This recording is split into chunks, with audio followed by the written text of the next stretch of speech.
Welcome to I'm Spiritual, Dammit. I'm your host, Jenniffer Weigel, and joining me in studio, Eric Soderholm of Soderholm Wellness, and also former third baseman. Eric Soderholm played for, the Twins, we know that, and the Rangers and the Yankees, but most importantly, the Chicago White Sox.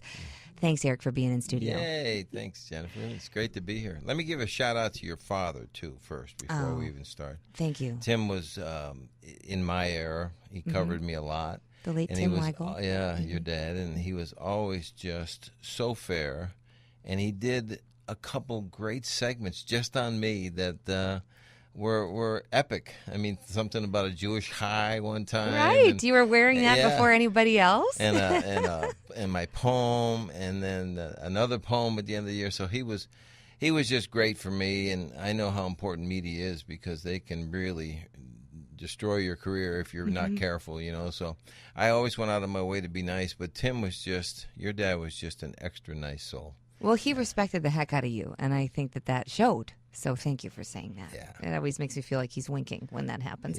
He might be standing right here. Who knows? Who knows? Today is not a medium show, so otherwise I would be able to tell you these things. And Eric, you are not a medium or a psychic, but you do have a wellness center. And your journey took you kind of in a circuitous route, really, to get into that.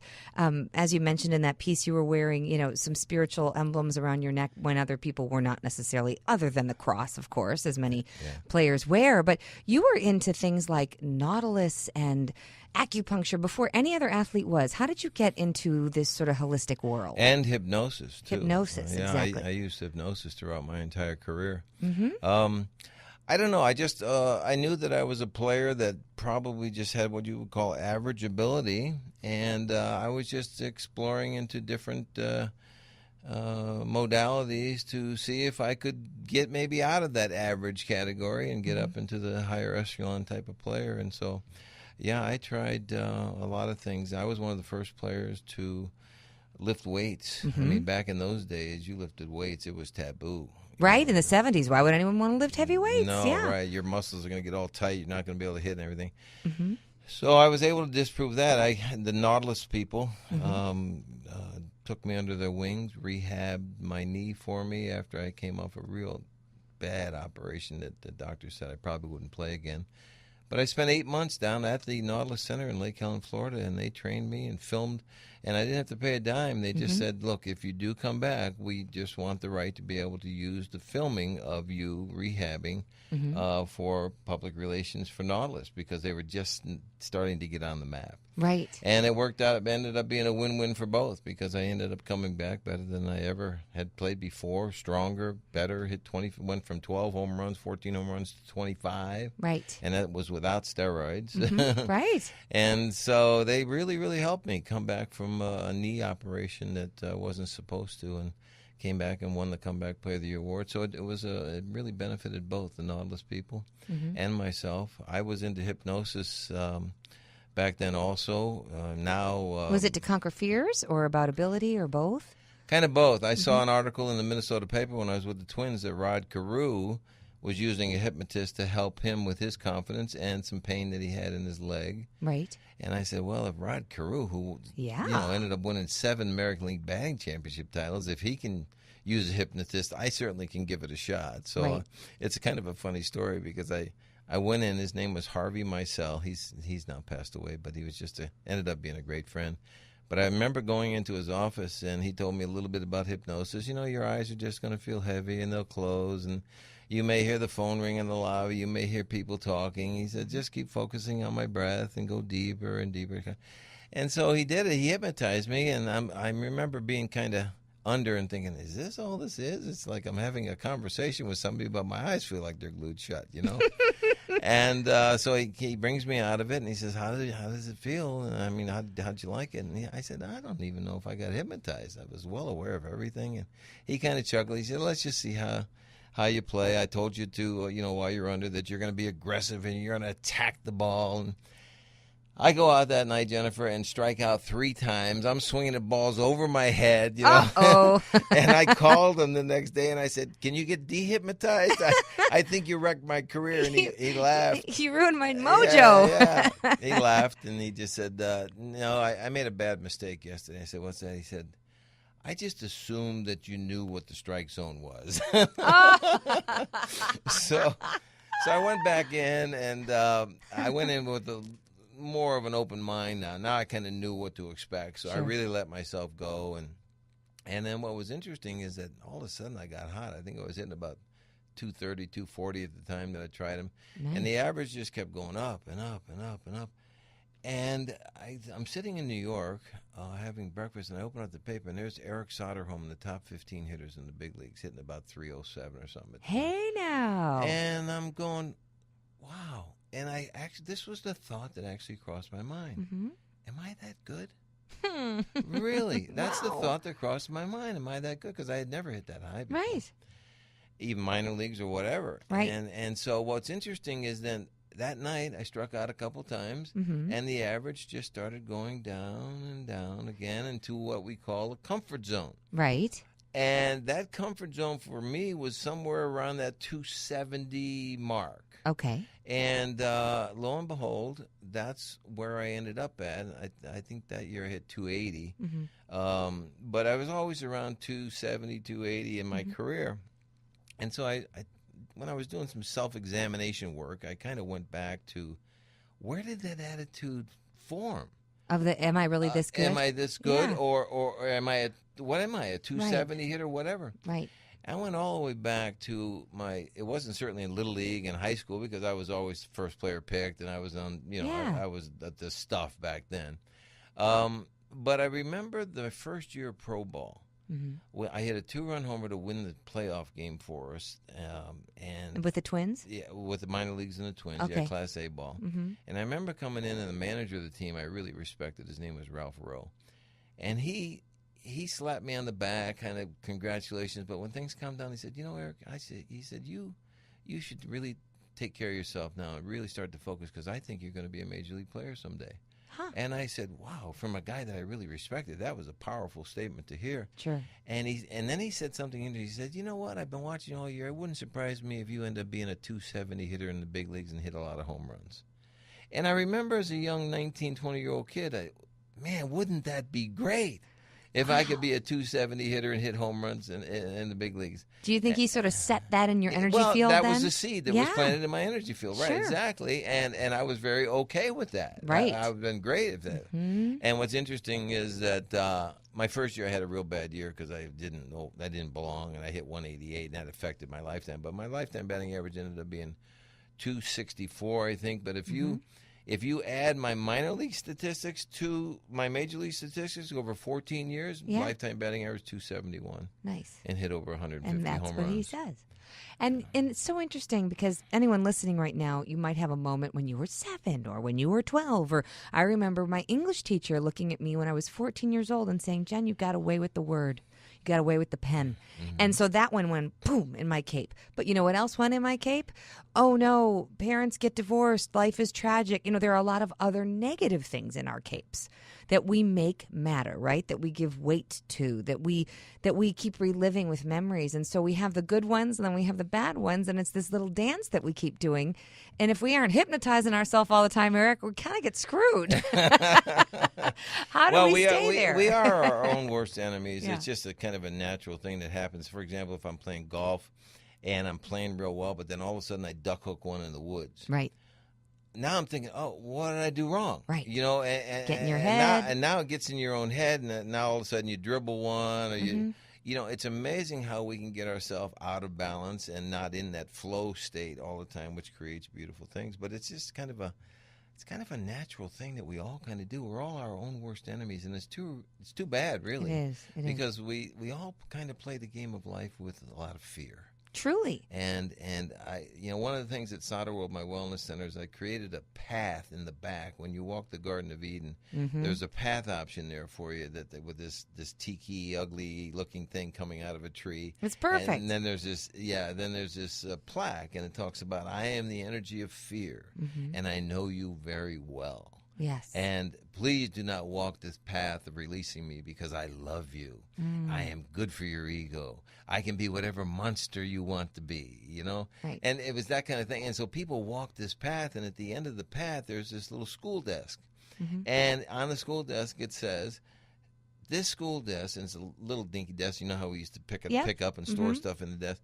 This school desk represents your childhood, the time of your life when all of your fears and insecurities were formulated in your consciousness. Right. If you agree that it's now doesn't serve you anymore to hang on to these fears and insecurities, then open up this school desk, write down your fears on a piece of paper. There's a lighter in there. Light it, burn it, and say this beautiful prayer while you're watching it burn.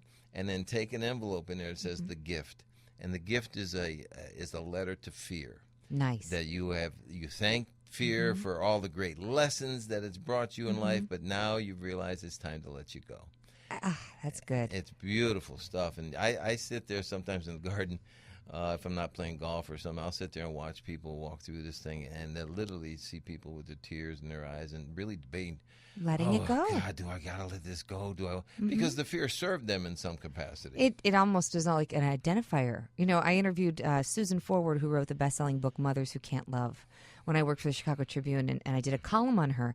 And she's a therapist, and she says talk therapy is fine and useful, but she's a much bigger fan of cognitive therapy, which is what you're talking about, when you're taking something and you're actively doing something to release the belief system.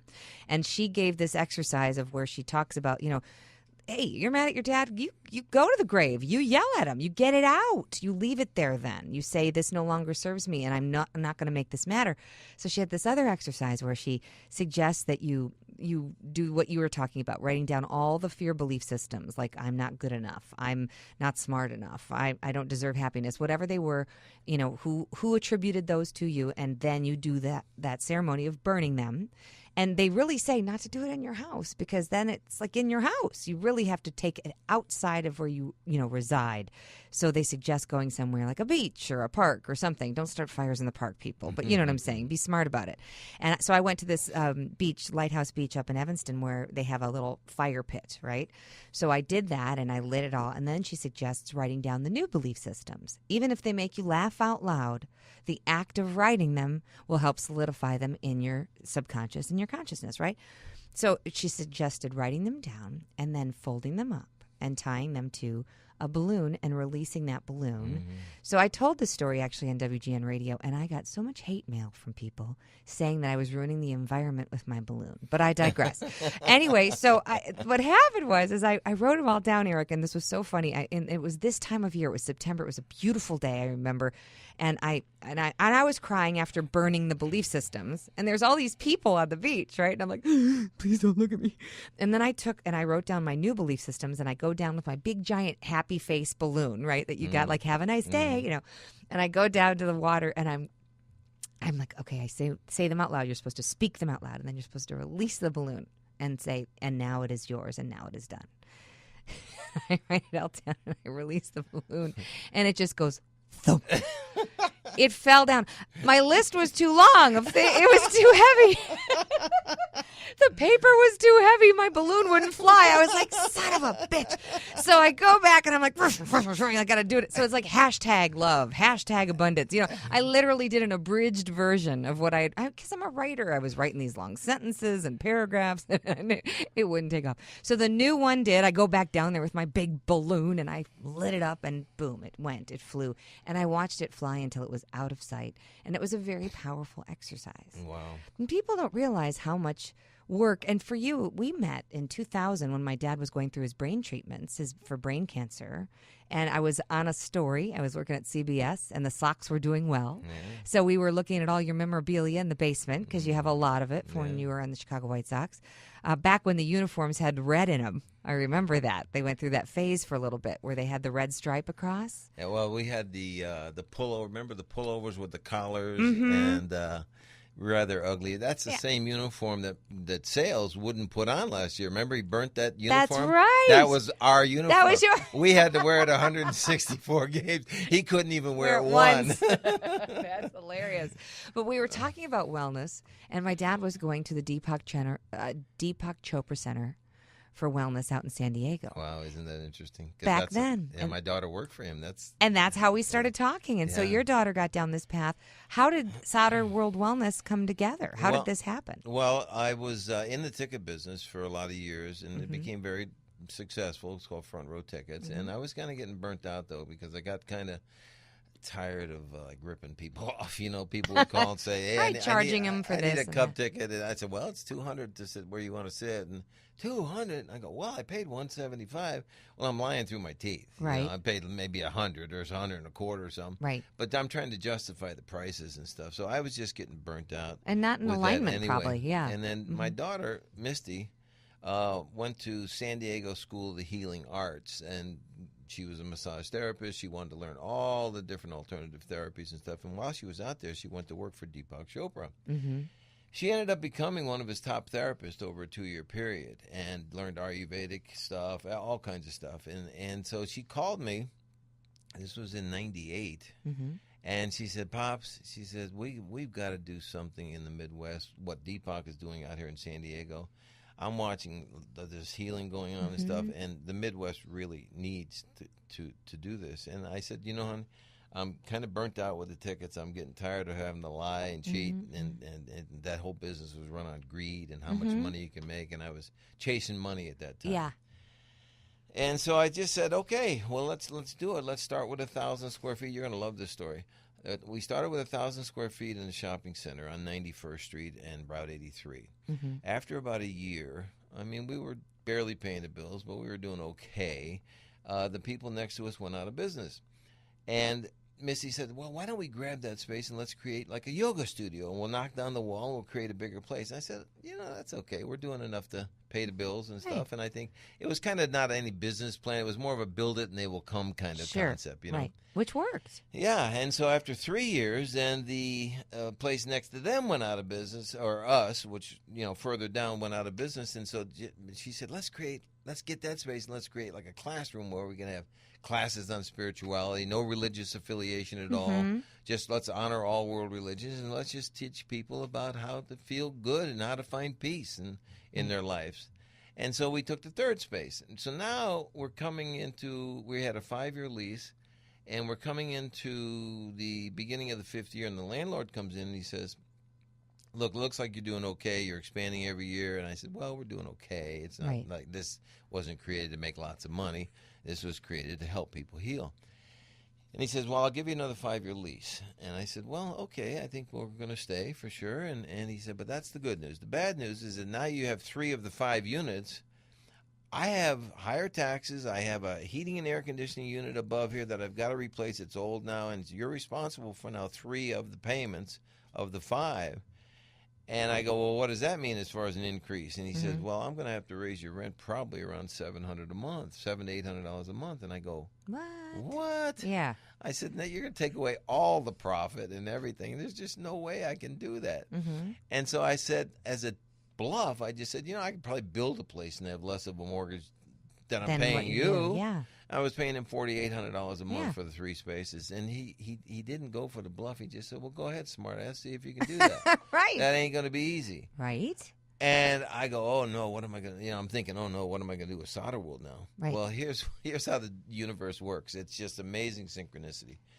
3 days later, a lady walks in for her massage, and she says, "I know I'm 20 minutes late for my massage, but I want my whole hour." And I said, "Ma'am, we're busy today." And she said, "This is why." And she slaps down on the table directions to Soderworld that were downloaded from MapQuest. Okay. And it says right on MapQuest with a big circle and an X on that street, Soderworld is located on Route 83 and Nielsen Lane.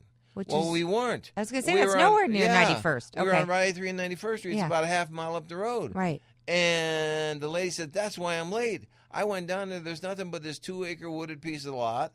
And it looks like it's a big wooded lot." She didn't say 2 acres, but that's what it ended up being. There's just an empty lot. It's a lot with a whole bunch of trees and underbrush and bushes. And then she says, "There's a cul-de-sac with some houses, and I'm knocking on people's door asking them, is this Soderworld?" And one of the ladies came up finally and said, "I think it's in the shopping center up there on 91st Street. Okay. She said, "That's why I'm late." I said, "Wow, well, we're going to have to call MapQuest and get that fixed." "Okay, you can have your hour massage. We'll just kind of make adjustments here."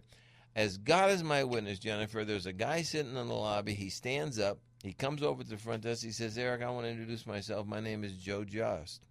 I know who you are. You don't know who I am, but I work for Remax Realtors." And Remax Realtors is the company that is the listing agent for that property that she's talking about on Nielsen Lane. So and I go, what? Right. And he says, and even further, I have sold that property personally myself twice, and the deal has fallen through. So it's still available. Yes, and the reason why is that it was a wetland piece of property. The first acre on the front was not, but there's a creek that runs through the middle of the property, and then there's this pond, big pond in the back that you couldn't even see from the bushes and the trees. And he says it fell through. Both deals fell through because they couldn't do anything. They wouldn't. DuPage County wouldn't let them build anything on the back side of the property because it's wetland. Right.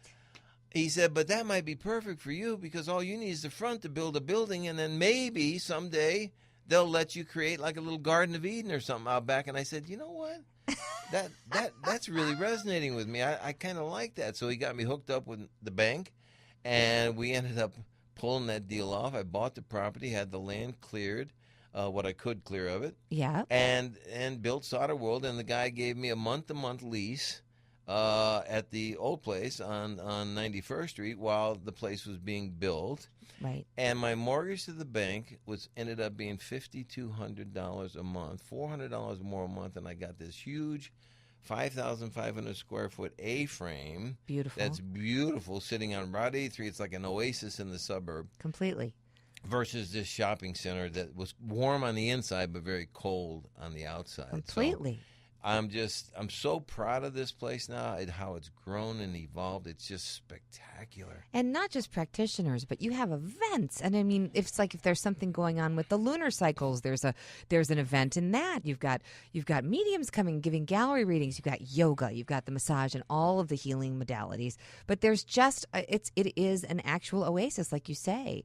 I think the next step, Eric, is buying that place behind it so we can have retreats there. Yeah. You know what? Maybe create a little bed and breakfast or something, and have some little hotel, not hotel rooms, but little Airbnbs, small, little spots there where you can spend the night and come to these different retreats at Soderworld. But Jenniffer, honestly, I played in the major leagues, which was not too many people can say they have, and I'm very proud of that. But in all honesty, creating Soderworld with the help of a lot of people, including my daughter and my son, and my wife's involved with the accounting. I mean, it's a family of creation. It's a family business. I am so much more proud of creating that than making it to the major leagues and playing Major League Baseball. That's the truth. Because baseball, you could be on a winning team and the crowd, could get behind you and feel that energy of winning, Right. But I don't know if that's healing so much. Soderworld you can come to, and it's a place where you can go with an open mind and you can begin the process of working on yourself. Right. And learning how to heal from within. I mean, Jesus even talked about the kingdom of heaven is within you. Right. Greater things than this you will do. Yeah. Right. And so these things that I do, you can do also. So I bought into the Christ consciousness thing, and I let go of I was raised in a Christian home, and everything was, you better believe this or you're going to hell, And even at 10 years old, I'm thinking, God, that just doesn't seem right that there's a loving God up there that loves me, but yet if I don't believe this, I'm going to hell for eternity. It never resonated with me, even at 10, 11 years old. Me too, yeah. And so I'm thankful for it, though, because it gave me a good base foundation to work from. And then it put me on a path of looking into other religions and studying other religions, and then got into Course in Miracles and the Way of Mastery and different. I was just an insatiable reader. So when I was this was all going on when I was 50. Now I'm almost 70.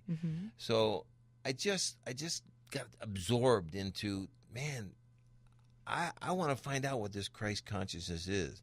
I want to find out what this peace is that he talked about that surpasses all human understanding. And have you found it? What is that? Well, you tapped into it, and you can tap into it. And when people meditate, they say they feel it. Have you absorbed it and felt it?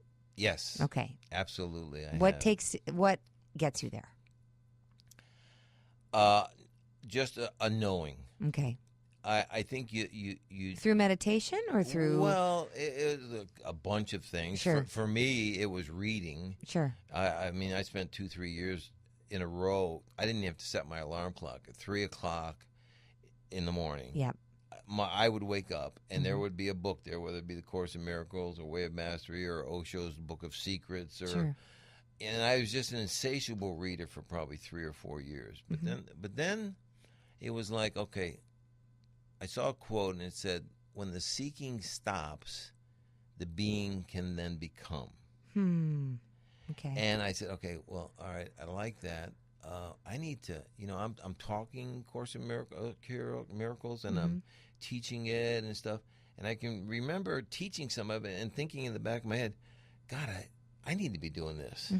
What I'm talking about, I need to be doing this. And the reason I kind of got interested in the Course in Miracles was because I started hearing voices in the back of my head that seemed to be different from my own thoughts. As crazy as that seems. Well, a lot of people talk about that. Did you get terrified by it, or did you just feel like it was an inner knowing? I was uncomfortable for sure at first, and then I embraced it, and I said, you know what, let me just write down what I'm hearing, and I started writing down, and it ended up being about 16 articles that I wrote for a spiritual magazine called All For You way back when. That magazine is no longer in existence, but I mean, I wrote for, I want to say, 1.5 years, different articles. What were some of the messages? Forgiveness, unconditional love, the difference between love based on conditions, which is what we all tend to understand. Of course. It tends to be the lower chakras. If you know anything about chakras and stuff, I know you do, but if you're listening, audience, they're energy centers, and each one has its own consciousness, if you will. And like this first chakra, which is the sacral chakra, is very much attached to your survival instinct. And so how do I survive? How do I get through this? How can I get through this in this physical body? Second chakra is all about the creation process, the sexual energy that we carry. And the third chakra is the energy center of the ego, the identity, that type of thing.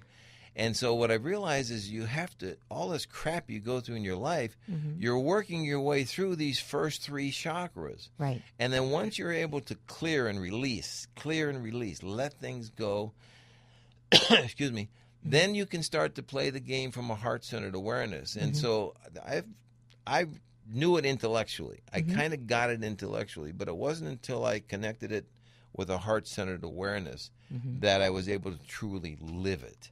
And so I go by the philosophy now, know it, be it. Right. Really be it authentically. Right. Do it effortlessly because you're going downstream. You're not going against the current. You're going downstream.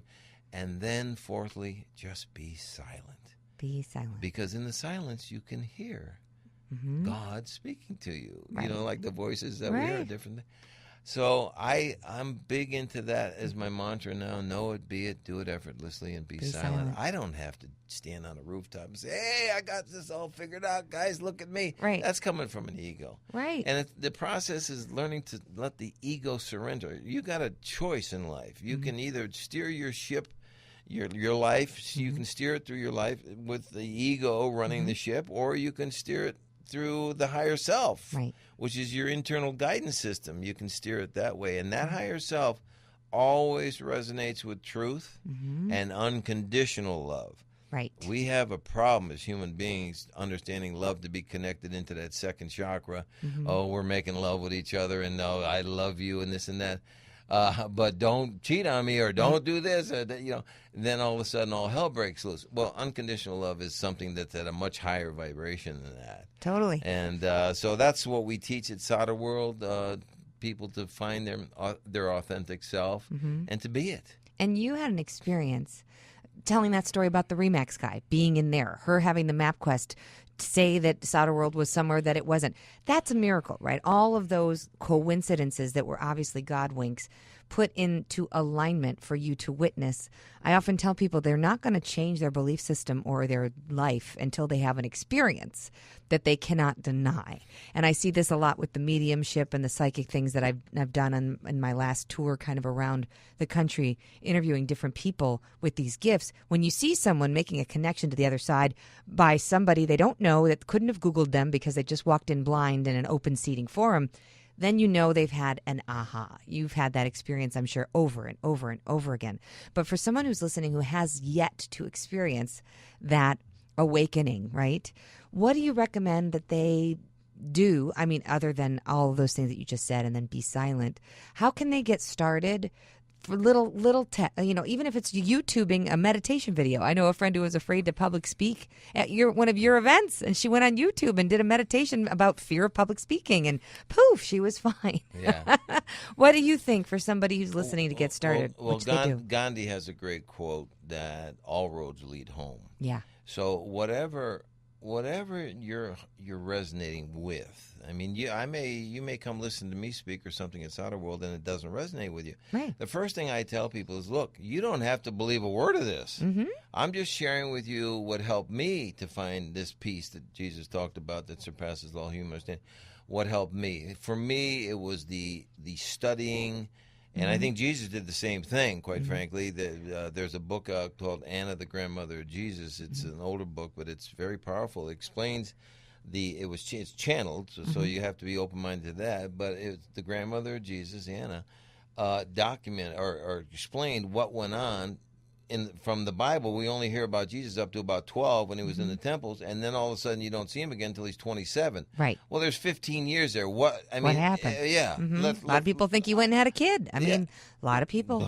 He did. Oh, yeah. He did. He was married and had children, and so you find this out, and it's like earth-shattering, and it's like, oh, God, people are going to really jump all over you for, speaking that. It's blasphemy, But when you for me, it gave me a sense of peace that there was he was human and he had the same, when he went out into the desert 40 days or something, he talked about in the Bible, and then Satan appears to him and says, look, you can have all this. Look at it. All this beautiful stuff. You can have wine, women, houses, whatever you want. Why? And he says, get behind me, Satan. There was not some guy there with two horns and a red tail and trying to. It was his own internal battles that he was going through, the same battles that all of us go through. Right. So the journey is to let go of the battles. Right. And realize there is no battles, really. It's all illusions that you've created in your mind that there's some battle. Just follow your heart. Do what you love doing. Do what you're passionate about, what you're excited about, and make a contribution to the world. Agreed. When I saw The Secret, I got really mad at that movie in a lot of ways because I felt like it focused a lot on abundance and manifesting. Like if you put the vision board with the house and the diamonds, you'll get the house and the diamonds. And it's not about the damn house and the diamonds, right? But that was a marketing tool. They got a lot of people to read those books and watch that DVD who would not otherwise do so, right? I have had a lot of conversations with a lot of healers and a lot of authors in the spiritual world about this. Carolyn Mace believes that abundance might not be in our trajectory, that God knows what's best for us, and we should just go each day, and someday it's to be deprived, and someday it's so that you can relate to others who feel lack, and some days it's fully abundant, but you need that polarity. Spoke with another healer who said that she absolutely positively does not think we are supposed to suffer, and that the suffering happens because that's our inner thoughts, and it's just delivering what we're thinking. If we think we're less than, you'll get less than. Yeah. What's your belief on that? I'm always bothered by that when I was growing up, where you're this poor, miserable sinner. Yeah. And that you need something to save you because you're this piece of crap. Right. Well, quite frankly, the exact opposite is the truth. You're this beautiful spark of God. Right. And God is being reflected through you. Right. And so you just have to be authentic and do it authentically, and people will pick up on that energy. Believe me, you can energetically. We don't know what's going on, but you can sense something. Somebody walks in the room, and you can really sense something, and it's very cool when you understand. It's all about understanding energy. Truly, yes. And it's not about which religion is right and which religion is wrong. They all have their benefits. It's about expansion of consciousness. Right. And some people can see the colors. They can literally look at someone and see blue, brown, gray. When my son was very young, he would talk about how when people were lying or angry or yelling, that he literally saw brown bugs fly out of their mouth. Oh, wow. Like the scarabs in The Mummy, coming out. And that's literally what he would see, because energetically that's what was coming out. We have, right now, I can't see a color around you, and you might be able to see around me. I don't know. But imagine if we had that filter all the time, and that's what we have to be conscious of, is that our thoughts and internal monologue will actually put an energetic vibration around us like a cape. And if we're walking around with miseries everywhere, back to you, then that is what's going to swirl around us like whirling dervish. Yeah, and that's what you're going to attract. Exactly. Yeah. Like attracts like. You don't get what you want. You're getting what you're vibrating. Got it. And that's what people don't realize. And they get in victim mode. Like, well, I was in Florida at all the wrong time, recently, or I was in Texas and woe is me and da-da-da-da-da. Well, you could go that route and, sort of sit in it and steep in it. Or you can decide, I can't control what happens to me, but I can control how I react to what happens to me. Absolutely. And move forward. So there is sometimes, I believe, a wrong place, wrong time thing, don't you? Versus everything's destiny. Well, the miracle comes with when one can understand it just requires a change of your perception. I see.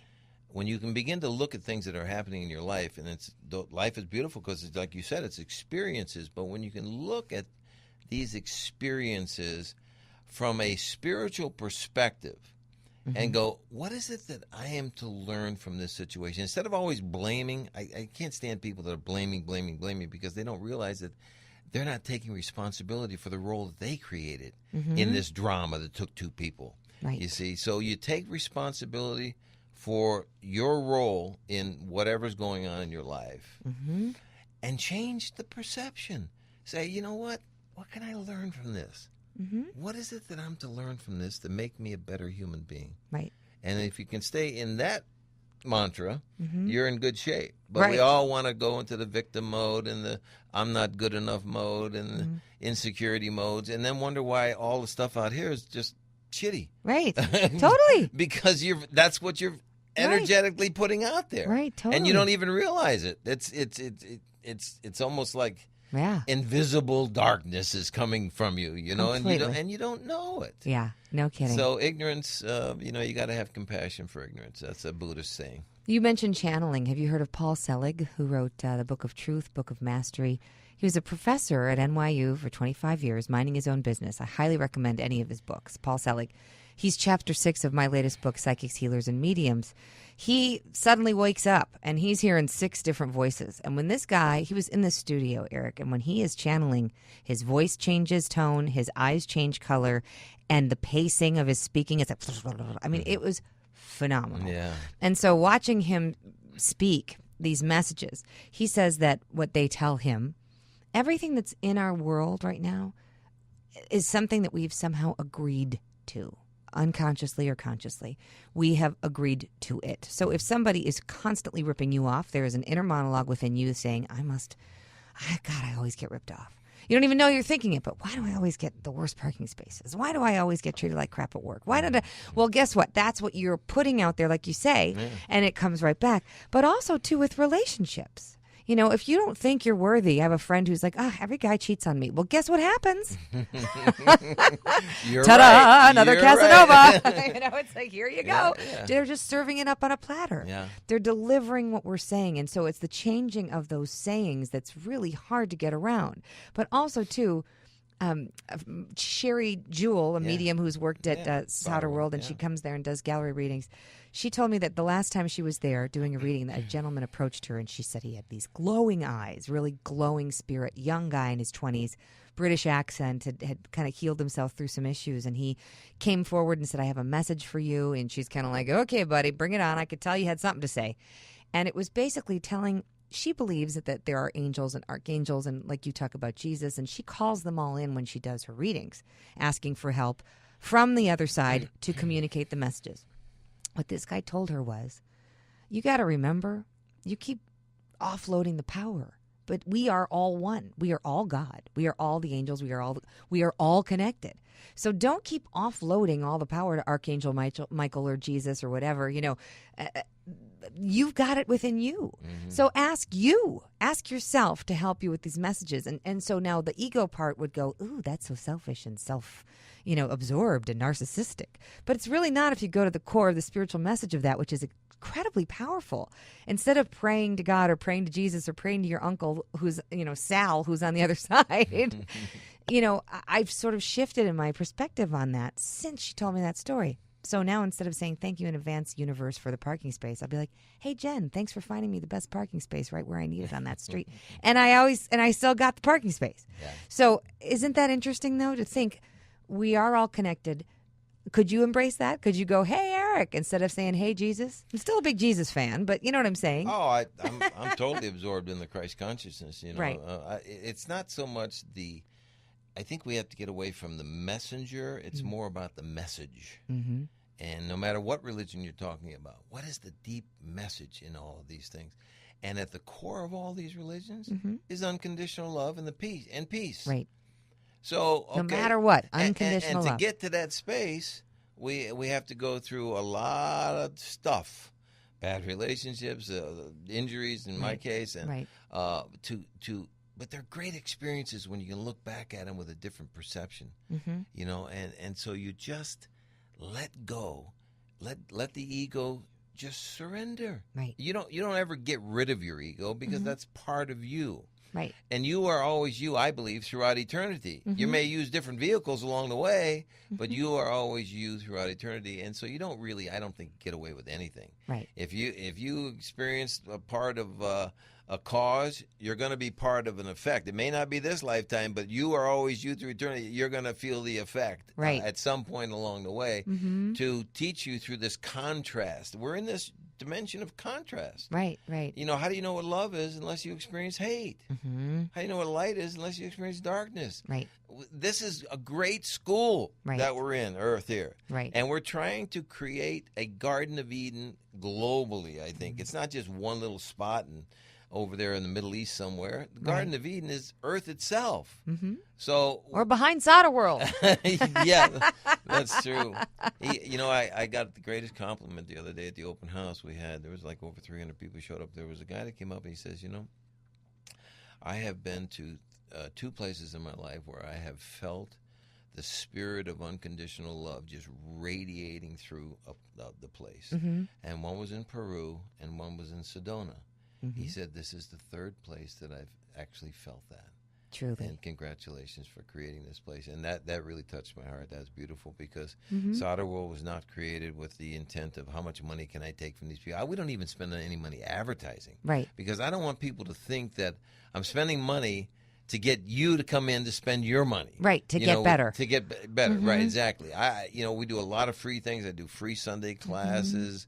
The Garden of Eden, it teaches everybody. You walk that Garden of Eden, you walk around, you read all the signs on the trees. Spiritual quotes from every religion around the world. Every religion is covered as you walk around, and you hit a labyrinth, and you can walk the labyrinth and stuff, and then and the last thing you see as you leave is God is being reflected through you. Be authentic. Be authentic. Yeah, and it's so I don't have to say a word. No. Yeah. The garden speaks to people. It does. And that's beautiful. I like it when I don't have to do any teaching, quite frankly. It teaches itself. Yeah. Have you ever had a mediumship experience where, through some of these events that you do, has anyone from the other side talked to you?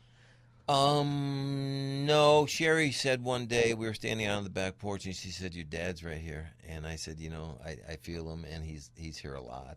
I have a memorial in the very front of Soderworld. It's got an angel and a plaque, a big, beautiful plaque that I put down there that almost brings tears to my eyes every time I read it. It's about a guy who didn't have a lot of money, but he worked really hard. He worked night shift to support his wife, Lois, and his 5 children.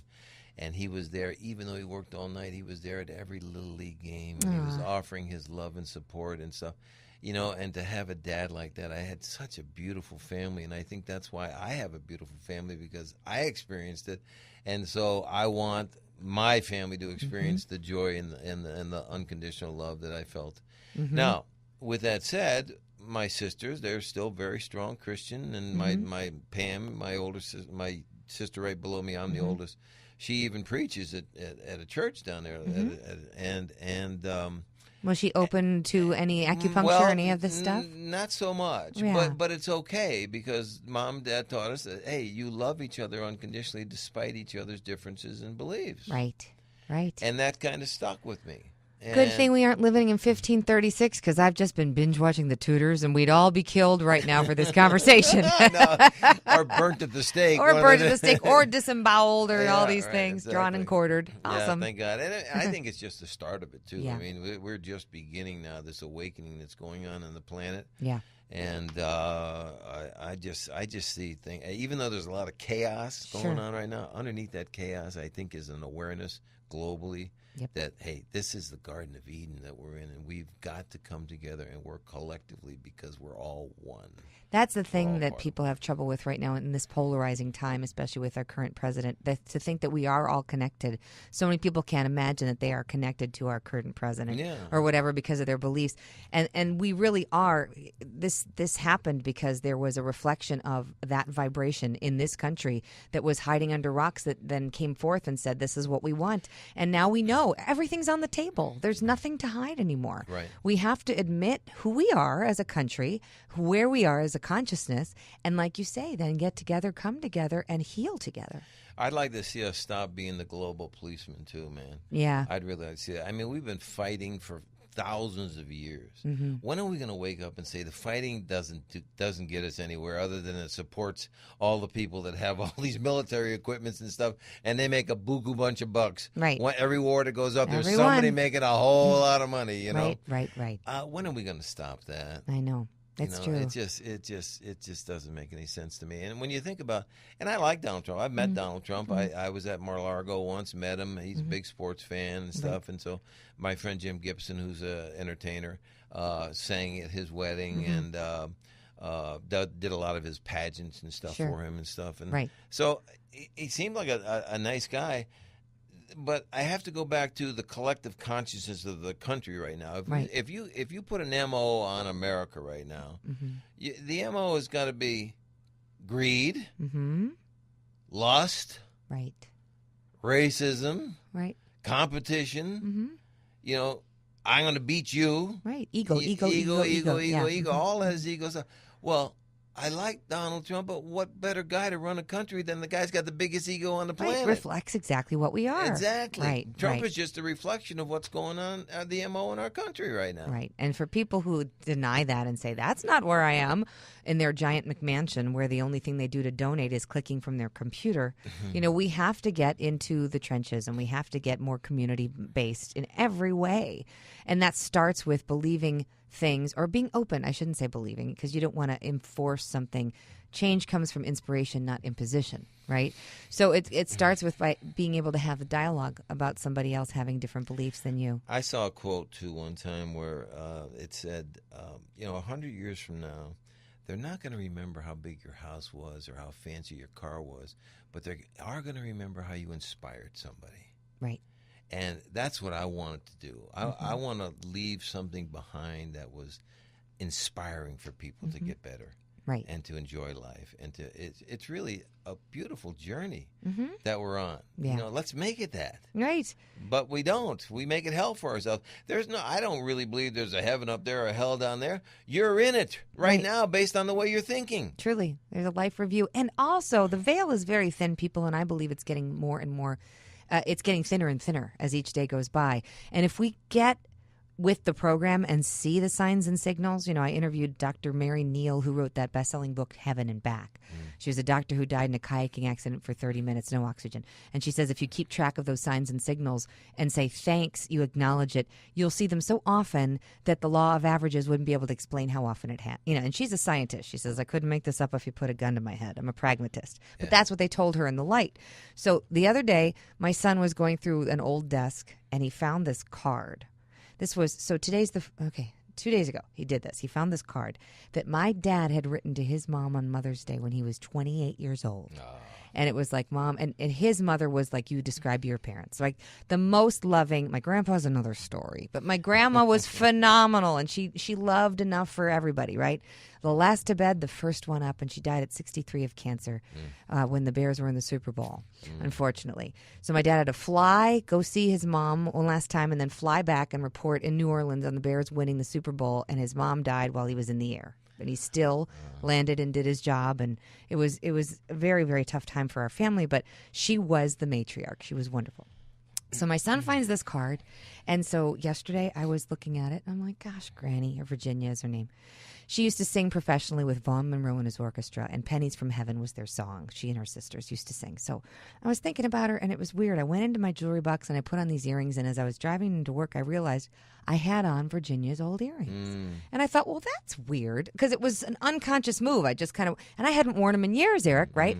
So then I get down to my appointment, and I open the door, and there's a shiny penny.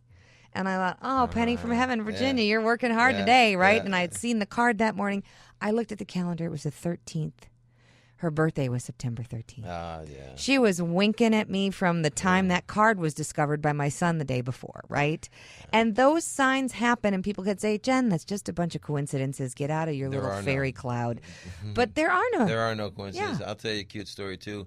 My wife's mother was named Mabel, and when Ginny is your wife, Ginny, right? yeah, Virginia is Ginny. Yeah, that was her Ginny, nickname. yeah, Okay, go ahead. So your wife. So as I was talking to her, we knew it was kind of getting close, and I said, Mom, who do you want to see, when you cross over into the spirit?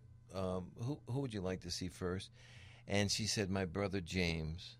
I love my brother James, and he died unexpectedly about 3 or 4 years prior to that. She said, I'd really like to see him. Yeah. And I said, well, good, I'm sure you will. And so now she passes a few weeks later, and Jenny was debating, what outfit do I put on my mom for her, in her coffin to wear? And it was this beautiful kind of like white and black striped kind of blouse here, right. with black slacks, right? And so, unbeknownst to us, Uncle James, the guy he wanted to see, her brother who wanted to see, his wife shows up from California and told nobody that she was coming to the wake and to the funeral. Yeah. Shows up unexpectedly, and she's wearing the exact same blouse and black slacks that her mom's got wearing in the casket. What? Identical outfits. Oh my God. Jim had bought both of those outfits, one for his wife and one for his mom. His sister. Sorry, sister. His sister. Yeah. Bought them both on the same day, and nobody knew she was coming. Wore the exact same outfit. And how do you even question? Right. How do you the question? Synchronicity of that? There are no coincidences, man. It's all divine. It's all divine. We're all connected. Absolutely. I love it. Eric Soderholm, thanks for all you do. Soderworld Wellness is the place where you need to go. And here's the website, everybody. If you're driving, don't write this down, but look it up later. SODERWORLD wellness.com for events, for classes, for massage, for healing, all the different kind of practitioners. Or if you live in the Chicago area, just go out to Willowbrook and go walk the garden and get inspired. Yeah. You will not regret it. I figured if Walt Disney could name his place Disney World, I could name my place Soderworld. You bet your butt. We don't have to worry about a roller coaster. That's enough in the world. That's not a Soderworld. Thank you so much, Eric, for doing all that you do. I hope that we continue to have many more conversations. We will for sure. You're a great storyteller, Jenniffer. Oh, thank you. As are you. Yeah. And that time just flew by. Can you believe it? Wow. Oh, my goodness. Wow. I'm Jenniffer Weigel, and you can find out more about me at jenweigel.com and pick up my latest book, Psychics, Healers, and Mediums, A Journalist, A Road Trip, and Voices from the Other Side. If any of this is something you're curious about, I think you'll learn more. Keep having the conversations and stay spiritual, damn it. We'll see you next time. We'll see you next time. We'll see you next time. We'll see you next time. We'll see you next time. We'll see you next time. We'll see you next time. We'll see you next time. We'll see you next time. We'll see you next time. We'll see you next time.